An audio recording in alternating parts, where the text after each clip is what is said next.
Eloisa, isang promodizer. Unang araw ko ngayon sa trabaho, ay inagaan ko talagang pagpasok. At syempre, para hindi mahuli sa jeep. Alam naman natin pag umaga maraming pasahero ang sumasakay. Pagbaba ko nga ng jeep, ay dali-dali nga akong umakyat dito sa may overpass. Kasi nasa kabilang kalsada pa yung papasukan ko. Nakita nyo naman yung araw. Palabas na. At syempre, ganado ako maglakad. Para exercise na rin sa umaga. At eto na nga, pababa na nga ako. Muntik ko na nga ako masubsob dyan eh. Char. Pero mahawak naman ako doon sa gilid sa bakal. No. Kahit medyo madumi. Char.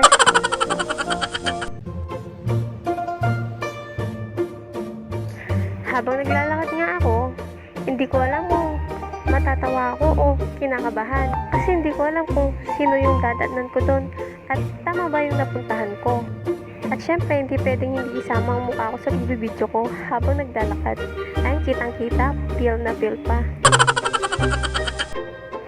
Ganda yarn. No.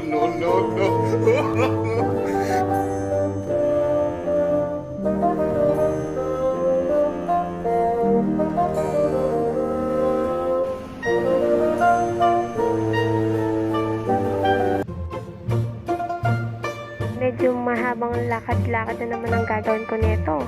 Mula sa overpass hanggang dun sa depo. Ang bibilis ng mga sasakyan. Syempre, dito lang tayo sa may gilid-gilid. And finally, syempre, nandito na rin ako. Ayan, ang aga-aga ko pa oh. Good morning, Wilcon Depo, San Fernando. Wow.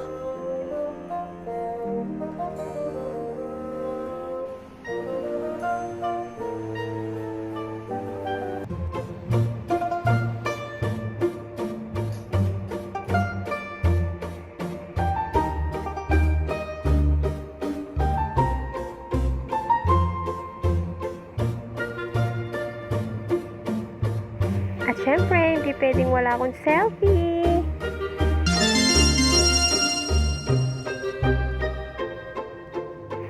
Salamat sa mga katrabaho kong masisipag at mababait.